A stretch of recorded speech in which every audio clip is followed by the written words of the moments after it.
Il y a quelques semaines, en discutant, j'ai découvert quelque chose qui m'a sincèrement surpris. Beaucoup de personnes ne savent pas lire une montre à aiguille. Pas forcément par manque d'intelligence, pas par désintérêt, simplement parce qu'en fait, elles n'en ont jamais vraiment eu besoin. L'heure est sur leur téléphone, précise, instantanée. Sur le moment, ça m'a fait sourire. Et puis je me suis demandé si le vrai sujet n'était pas ailleurs. Il m'est alors venu une question. Est-ce que nous vivons encore le temps ? Ou est-ce que finalement nous ne le consultons plus simplement ? Une montre à aiguille, c'est un cercle. Le temps y tourne, il est continu. Un écran de téléphone, lui il affiche un chiffre. Par exemple, 14h32. C'est net, découpé. Ce n'est peut-être qu'un détail. Mais si notre manière de lire l'heure change, est-ce que notre manière d'habiter le temps change aussi ? Bienvenue sur Culture Odyssée, le podcast où l'on explore la culture comme un voyage, parfois inattendu, souvent essentiel. Aujourd'hui, je vous propose d'entamer une traversée un peu particulière, une traversée du temps lui-même. Cet épisode sera le premier d'une série en 3 parties. Dans ce premier volet, nous allons revenir très loin en arrière, à l'Antiquité et au Moyen-Âge, pour comprendre comment le temps était vécu avant de devenir une unité de productivité. Dans le deuxième épisode, nous verrons comment la modernité, la science et l'industrialisation ont transformé le temps en machine. Et enfin, dans le troisième, nous interrogerons notre époque. Notifications, instantanéité, accélération permanente. Au fond, vivons-nous encore dans le temps ? Ou sommes-nous en train de le subir ? Mais avant les montres, avant les horloges, avant même les chiffres, comment faisait-on pour vivre le temps ? Commençons là où tout commence, sous le soleil. Le soleil se lève lentement sur les rives du Nil. La lumière est encore douce, presque blanche. Un homme se tient près d'un obélisque. Il observe l'ombre qui s'étire sur le sol. Il ne consulte pas une montre, il ne regarde aucun cadran. Il regarde le ciel. Car pour lui, le temps n'est pas une suite de chiffres, c'est un mouvement, une respiration cosmique. Les jours sont rythmés par la course du soleil, les mois par la lune, les années par la crue du Nil. Le temps ne se découpe pas, il revient. Saison après saison, crue après crue, récolte après récolte. Le temps n'avance pas, il tourne. Dans l'Antiquité, notamment en Égypte antique, le temps est avant tout cosmique. Il dépend des astres, des phénomènes naturels. On invente des cadrans solaires, on observe les étoiles, on établit des calendriers, mais ces outils ne servent pas à optimiser la journée. Ils servent à s'accorder au monde. Ce qui est fascinant, c'est que le temps n'est pas individuel, il est collectif, agricole et religieux. Il ne s'agit pas de gagner du temps, il s'agit d'être en harmonie avec lui. Et surtout, le temps est circulaire. Cette idée est vraiment essentielle. Dans beaucoup de civilisations antiques, le temps n'est pas une ligne droite qui va vers le progrès. Il est un cycle éternel. Naissance, mort, renaissance, saison sèche, saison humide, jour, nuit, jour. Le monde recommence. Quelques siècles plus tard, en Grèce, le soleil est toujours là. Mais la réflexion change. Les philosophes marchent, discutent, observent, et ils donnent un nom au temps. Chronos, un dieu ancien, parfois inquiétant, celui qui dévore ses enfants, le temps qui consume. Mais il parle aussi d'autre chose, Kairos, le moment juste, l'instant opportun, l'occasion qu'il ne faut pas manquer. Le temps n'est plus seulement cosmique, il devient expérience. Dans la mythologie grecque, Chronos représente le temps qui s'écoule, inévitable, linéaire. C'est le temps qui use, celui qui vieillit. Mais les Grecs distinguent aussi Kairos, et ça c'est vraiment intéressant. Kairos, quant à lui, est le moment opportun, le bon timing. Autrement dit, tous les moments ne se valent pas. Il y a le temps qui passe, et le moment qu'on saisit. Vous voyez à quel point finalement cette vision du temps est moderne déjà ? On retrouve ici une tension que l'on connaît encore aujourd'hui. Le temps quantitatif et le temps vécu. Mais attention, faut pas aller dans l'anachronisme non plus. Ici, le temps reste profondément lié à l'ordre du monde.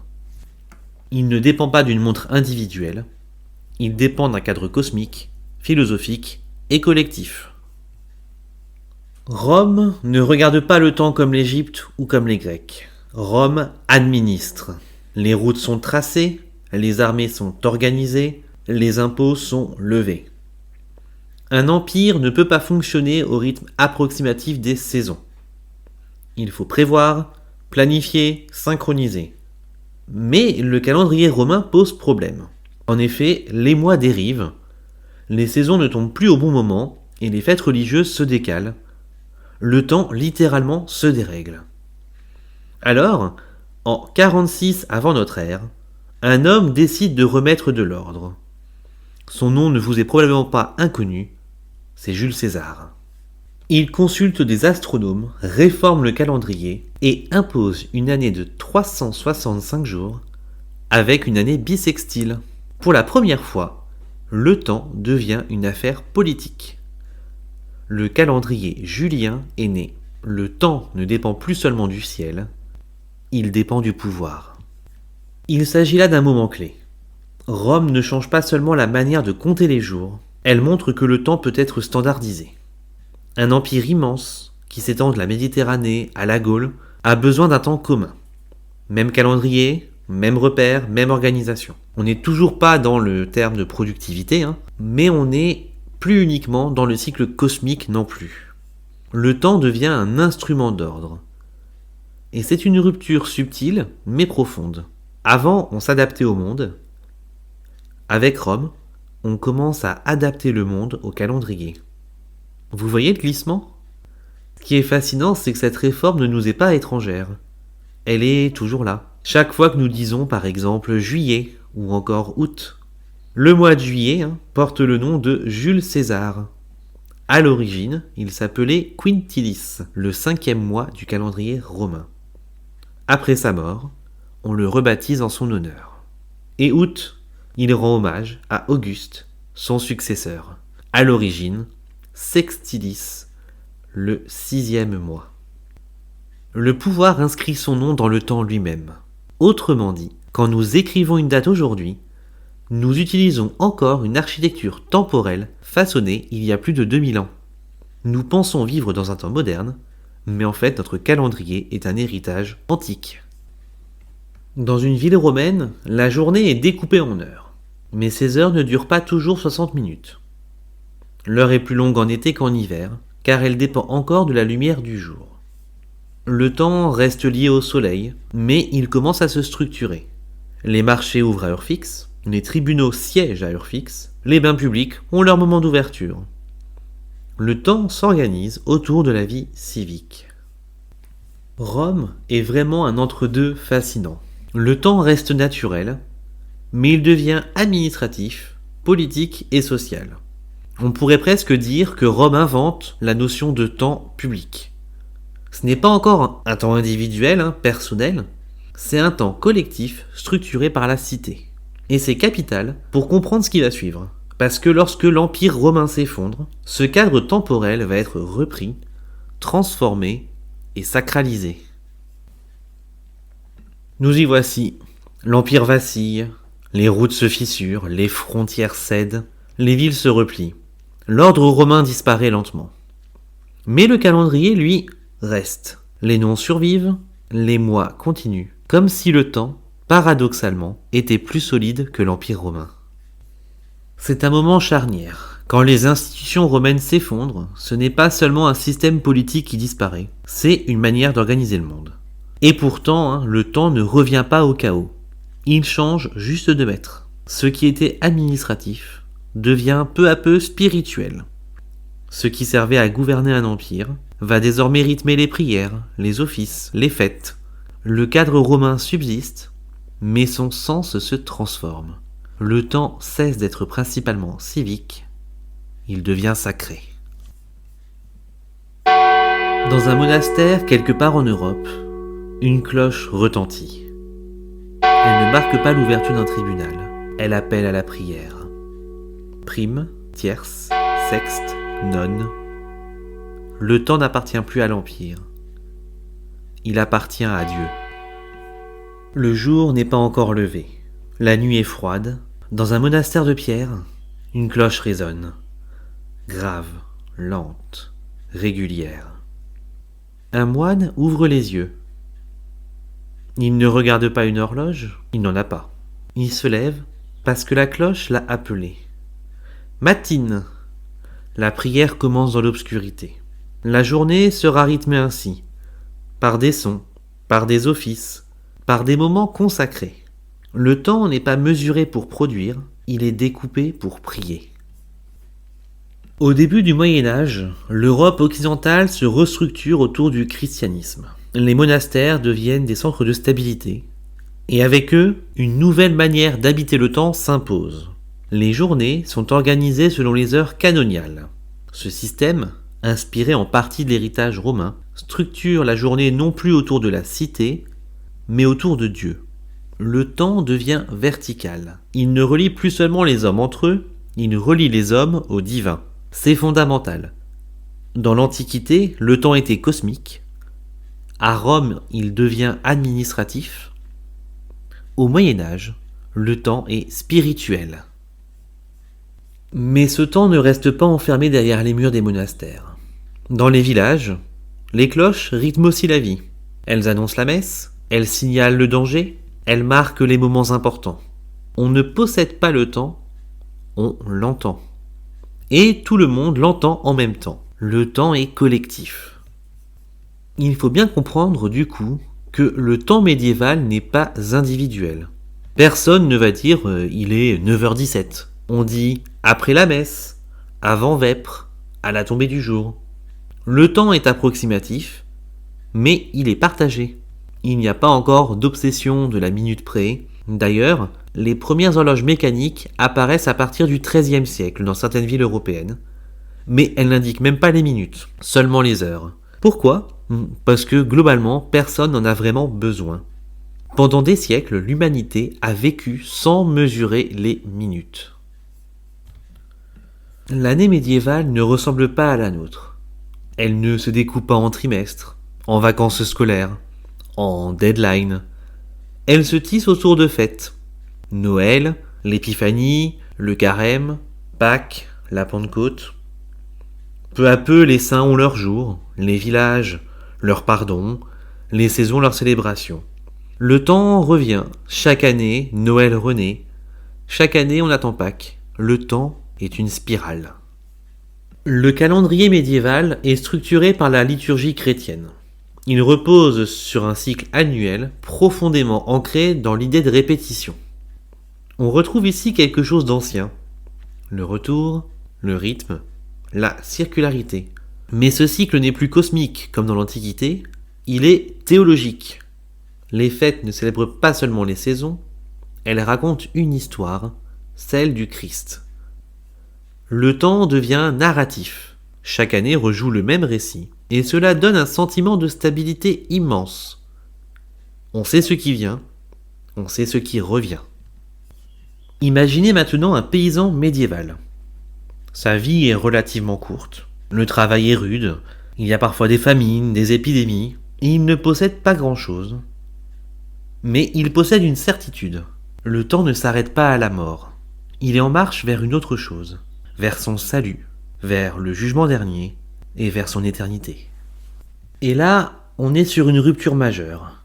Avec le christianisme, le temps devient linéaire.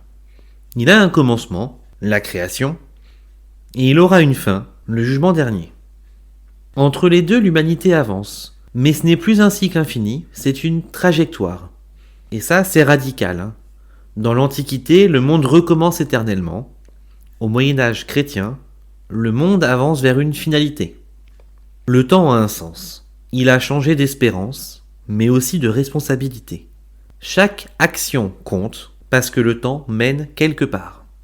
Le Moyen-Âge vit dans un temps paradoxal. Les années se répètent, mais l'histoire avance. Le quotidien est cyclique, mais le destin, lui, est linéaire. Imaginez une route de terre. Elle traverse des champs ouverts, sans clôture. Un homme marche. Il transporte des sacs de grains. Il lui faudra peut-être 2 jours pour atteindre la ville la plus proche. Il n'est pas pressé. Pas parce qu'il a du temps, mais parce que le monde va lentement. Les nouvelles mettent des semaines à circuler. Les lettres voyagent à cheval. Les saisons dictent le travail. On ne gagne pas du temps, on attend. On attend la pluie, on attend la récolte, on attend la guérison, on attend parfois toute une vie. La lenteur médiévale n'est pas un choix philosophique. C'est une condition matérielle. On n'a pas de train, pas de montre, pas d'éclairage public performant. Lorsque la nuit tombe, le monde s'arrête. Les distances sont immenses, les déplacements rares, même l'information est lente. Une guerre peut être terminée depuis des jours avant qu'un village l'apprenne. Il faut vraiment prendre la mesure de ça. Le monde n'est pas synchronisé. Chaque région vit dans son propre rythme. Il n'y a pas encore d'heure universelle. Le temps est local et incarné. La nuit au Moyen-Âge est noire. Vraiment noire. Pas de néon, pas d'écran. Seulement le feu, les étoiles, le vent. Le silence est épais. Le temps n'est pas rempli de notifications. Il est rempli de vide. Ce vide change tout. Nous avons du mal à l'imaginer.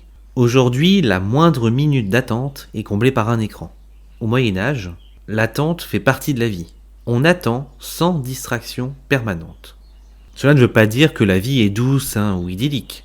Elle est rude, mais elle n'est pas fragmentée. Les journées sont longues, continues, le temps s'étire. Peut-être que la vraie différence n'est donc pas la vitesse, mais la continuité. Le temps médiéval est continu, tandis que le nôtre est morcelé. Nous arrivons à la fin du Moyen-Âge. Les villes grandissent, les marchés s'animent, les artisans se regroupent par métier, le commerce circule davantage. Et, au-dessus de la place centrale, quelque chose apparaît. Une horloge. Pas un cadran solaire, pas une simple cloche, une machine. À certaines heures, elle sonne.